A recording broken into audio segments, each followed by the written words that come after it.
Hello everyone.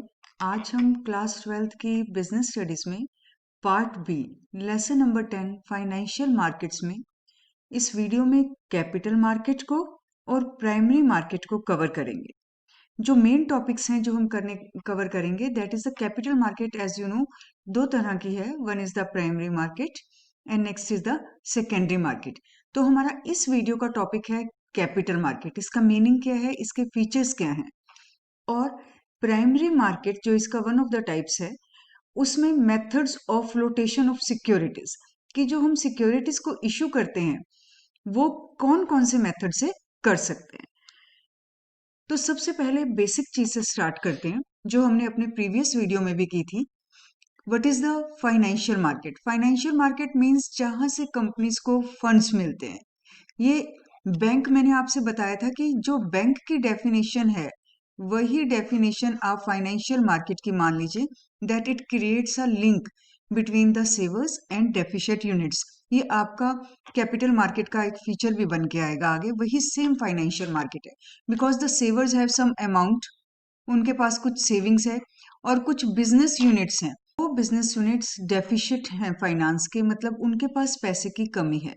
तो ये जो फाइनेंशियल मार्केट्स हैं, these are creating a link between the savers and those business units which are in need of the finance.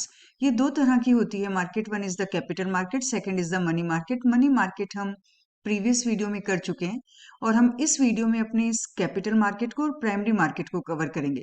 तो ये financial market is of two types.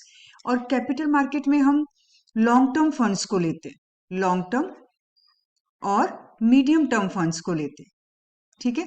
क्योंकि हमने किया था कि मनी मार्केट में हमने 1 ईयर तक के फंड्स को लिया था, ठीक। तो जो फंड्स रह गए 1 ईयर वाले हमने मनी मार्केट में इंक्लूड कर दिए, और जो बाकी सब फंड्स हैं that are the part of capital market. अब ये कैपिटल मार्केट भी दो तरह की होती है, one is the primary market and next is the secondary market. तो हम शुरू करेंगे कैपिटल मार्केट के मीनिंग और फीचर से, उसके बाद प्राइमरी मार्केट को लेंगे। So what is the meaning of capital market and what are the features of it? Capital market वही आप मान लीजिए जहां पर फंड्स कौन से होंगे, लॉन्ग टर्म फंड्स और मीडियम टर्म फंड्स। बिकॉज अगर कोई भी 1 ईयर तक का फंड है तो वो इसमें नहीं आएगा, that will be the part of the money market, right.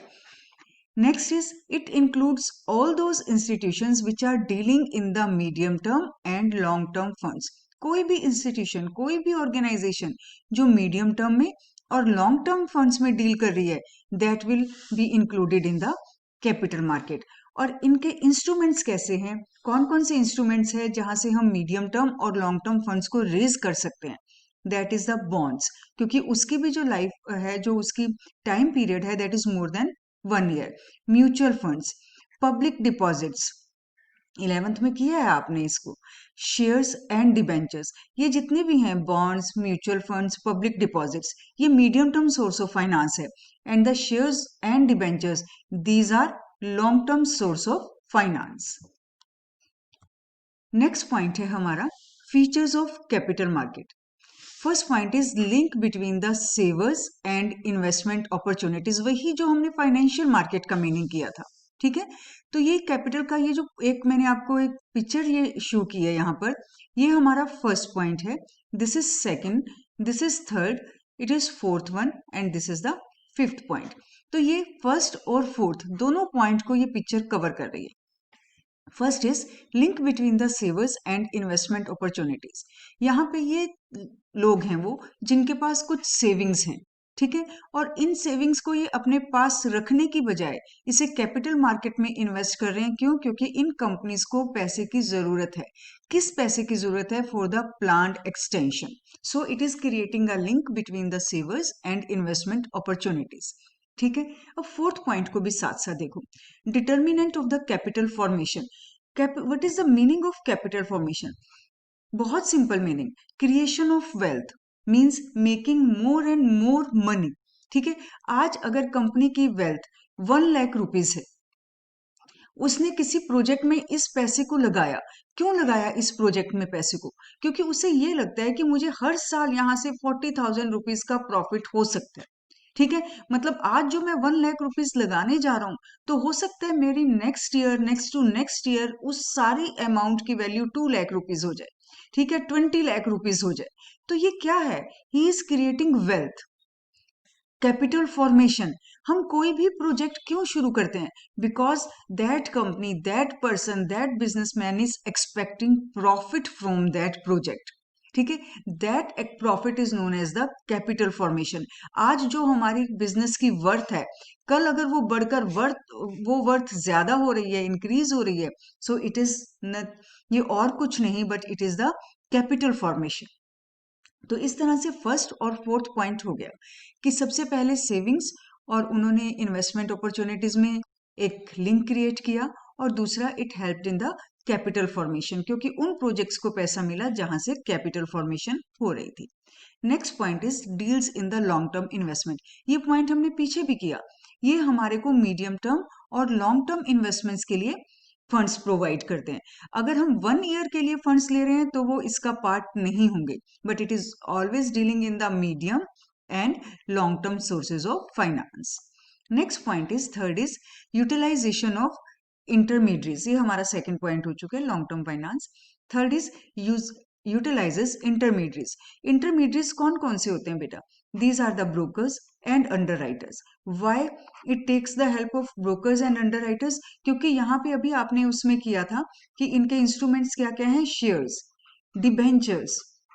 तो इसके लिए प्रोस्पेक्टस इशू करना पड़ता है, लॉन्ग टर्म फाइनेंस है, और इन चीजों के लिए ब्रोकर्स और अंडरराइटर्स की हेल्प लेनी होती है, सो that they can arrange the finance for the company. ये हमारा कैपिटल मार्केट का ही एक फीचर होता है। नेक्स्ट पॉइंट है गवर्नमेंट रूल्स एंड रेगुलेशन।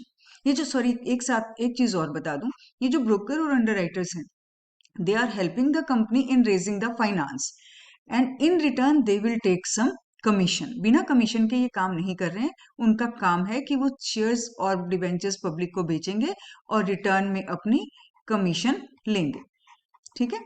अब उसके बाद हम लास्ट पॉइंट पे आते हैं, गवर्नमेंट रूल्स एंड रेगुलेशंस। ये पूरी कैपिटल मार्केट स्टॉक एक्सचेंज के अंदर काम करती है, right. It is working under the stock exchange. आपने अगर कंपनीज का फॉर्मेशन भी पढ़ा होगा तो उसमें कई बार स्टॉक एक्सचेंज का नाम आया था।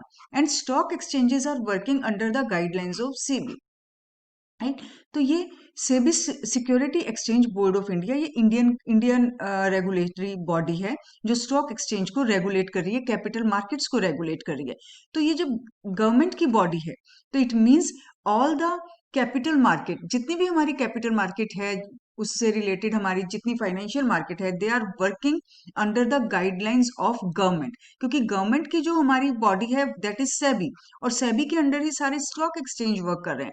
सो this capital market will be controlled by the government rules and regulation. अब हम बात करते हैं features of an ideal capital market.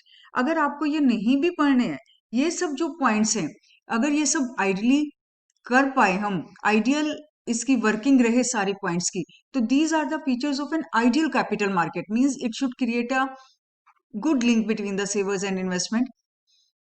It should be able to get the proper projects, यहाँ पे प्रॉपर प्रोजेक्ट्स हो लॉन्ग टर्म इन्वेस्टमेंट के लिए, इंटरमीडिएट्स के लिए एक हेल्दी मार्केट हो, capital formation means profit earning projects available हो, और it should be fair fair transparent operation होने चाहिए, गवर्नमेंट रूल्स एंड रेगुलेशंस के हिसाब से होने चाहिए। If all these things are happening, it means these are the features of ideal capital market. ये आपको सिंपल इस वजह से ऐसे बता दिया कि अगर आप उस टॉपिक को ना भी करना चाहें तो वो यहां से भी हो जाता है, that it should B, it should B, it should B करके आपका ये टॉपिक हो सकता है।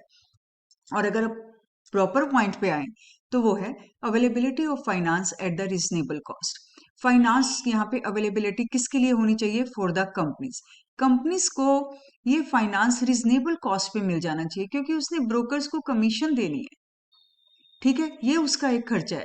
उसके बहुत सारे डॉक्यूमेंट्स बनाने पड़ते हैं फॉर्मेलिटीज के लिए, बहुत सारी परमिशंस लेनी पड़ती हैं, ठीक है।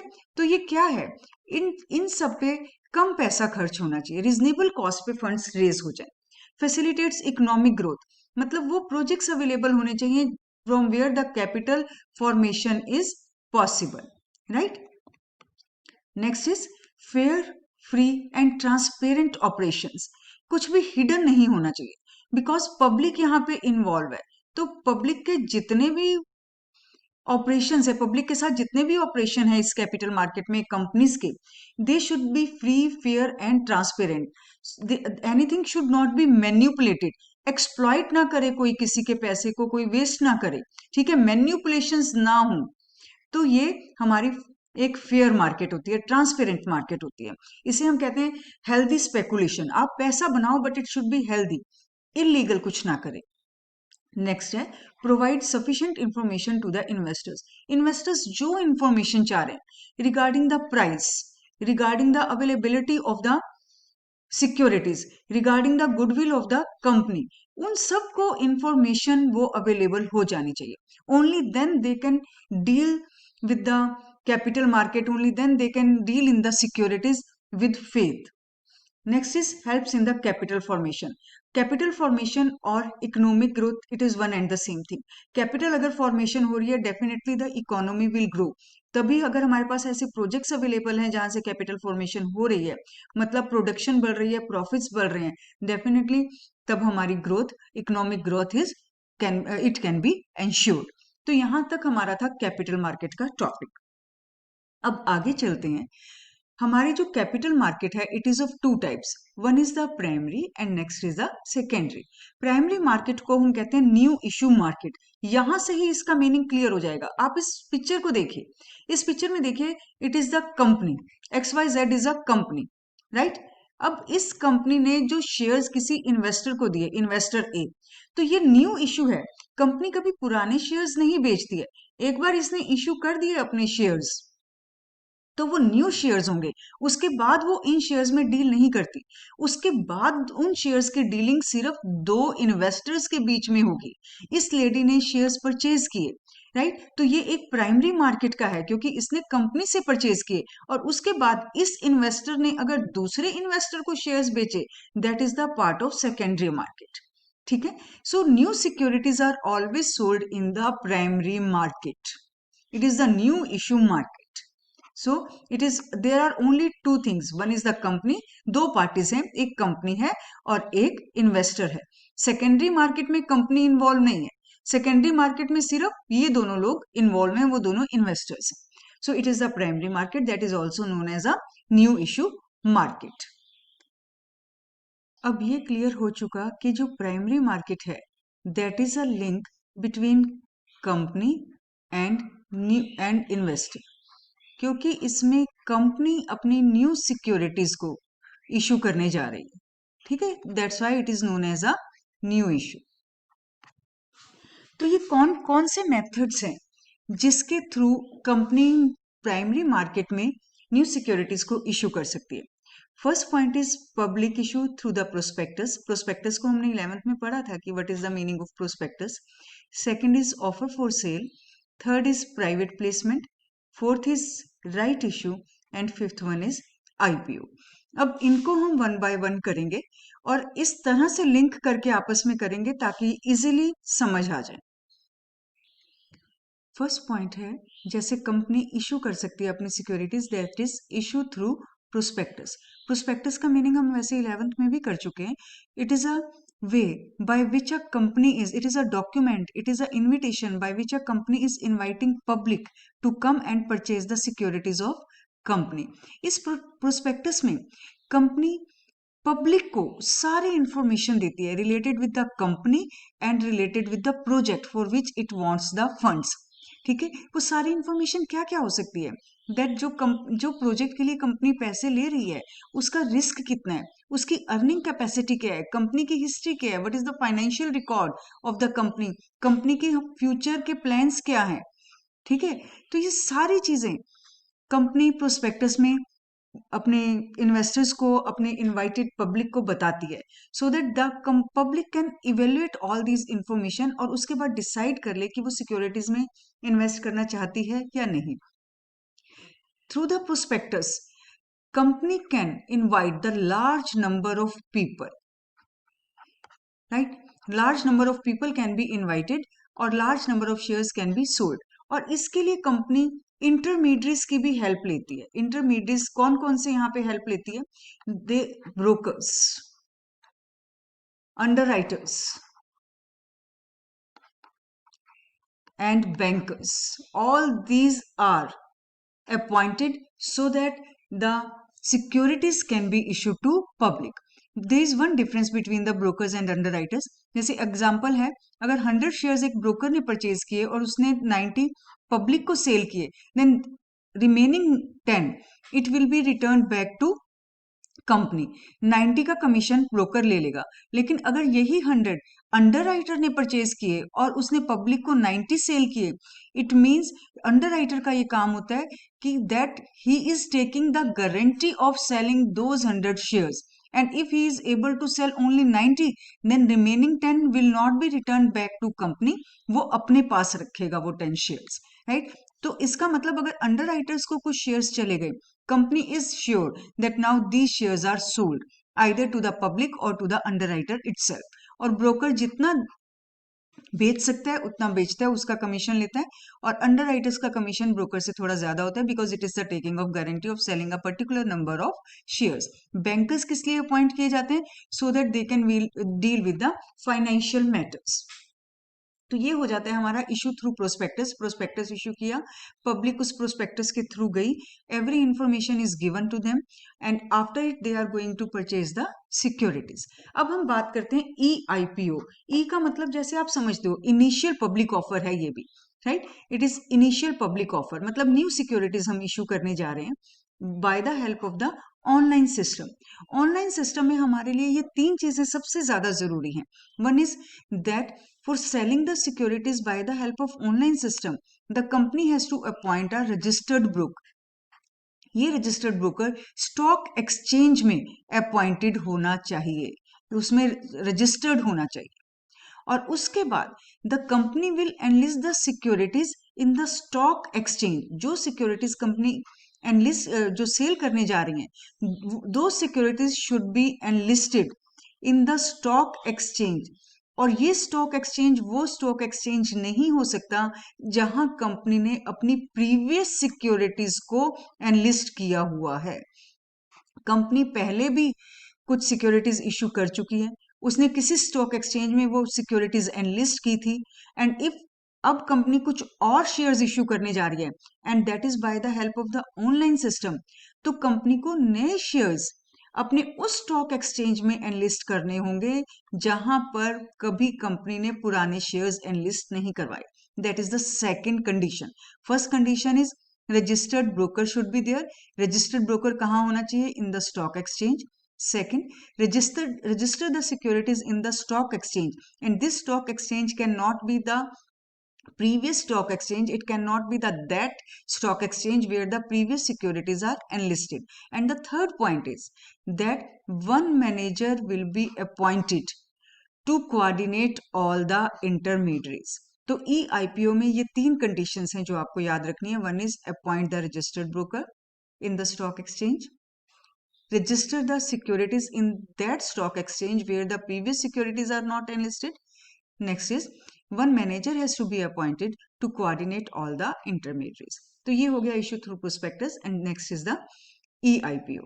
Next is offer for sale, और फोर्थ पॉइंट है प्राइवेट प्लेसमेंट। इन दोनों पॉइंट्स को मैंने इकट्ठे लिए। देखिए, इसमें दो चीजें बिल्कुल सेम है। Company is going to issue the securities to intermediates, company is going to issue the securities to intermediates, और यहां पर कंपनी ने इंटरमीडियरी को सेल किया और इंटरमीडियरी ने पब्लिक को सेल किया। लेकिन सेकंड केस में कंपनी ने इंटरमीडियरी को सेल किया तो इंटरमीडियरी ने सम सिलेक्टेड क्लाइंट्स को सेल किया, और वो सिलेक्टेड क्लाइंट कौन से होते हैं? Institutional clients like UTI, LIC, GIC. क्योंकि अगर हम कुछ सिलेक्टेड क्लाइंट्स को सेल कर रही है company, then company is saved from many formalities. Company को कई चीजों से रिलैक्सेशन मिल जाती है। So to get over those formalities, company can take the help of private placement. यहाँ पे पब्लिक को सेल हुई है सिक्योरिटीज, दो स्टेप है, company to intermediary and intermediary to public. यहाँ पे भी दो पॉइंट है, company to intermediary and intermediary to some selected clients, and these selected clients are the institutional clients like unit trust of India, LIC, life insurance corporation, general insurance corporation, etcetera. Next point है हमारा right issue. Right issue means the company is the existing company and now they are going, existing company means already the company is working, उसके shares market में already है, but now the company wants some more money for some new project. company का कोई new project है, उस new project के लिए company कुछ new shares issue करने जा रही है. Right now what are the right issue? Now these new shares, first of all the company will ask the existing shareholders to come and purchase the new shares, and these new shares will be given to the existing shareholders in the proportion of the shares that they already have. Right जो company के share holders के पास पहले से ही shares हैं उसी proportion में वो new shares में से भी शेयर्स परचेज कर सकते हैं. ठीक है, इसका मतलब क्या होता है, क्यों कंपनी को सबसे पहले एग्जिस्टिंग शेयर होल्डर से पूछना पड़ेगा कि ये मेरा न्यू इशू आ रहा है, मैं न्यू शेयर्स इशू करने जा रही हूँ, you come and you can purchase the new shares, because these share holders are the owners of the company. अगर ये परचेज करना चाहते हैं, अगर ये चाहते हैं कि कंट्रोल इनके हाथ में ही रहे, नए शेयर होल्डर्स के हाथ में ना जाए, then they will come and they will purchase the new shares. It is known as the preemptive right of the existing shareholders. So it is mandatory for the company that if the company is going to issue the new shares, then first of all it has to ask the existing shareholders to come and purchase the shares. Right तो ये हमारे हो गए जहां पे primary methods के through एक company अपने शेयर्स को सेल कर सकती है. हमने अपने इस वीडियो में कैपिटल मार्केट का मीनिंग किया. कैपिटल मार्केट के बाद हमने प्राइमरी मार्केट को पढ़ा और प्राइमरी मार्केट में कैसे कैसे हम अपने शेयर्स को इशू कर सकते हैं, 5 मेथड्स आर देयर, इनको पढ़ा. इस वीडियो के लिए बस इतना ही. नेक्स्ट वीडियो में हम मिलेंगे एक नए टॉपिक के साथ. Thanks to all of you.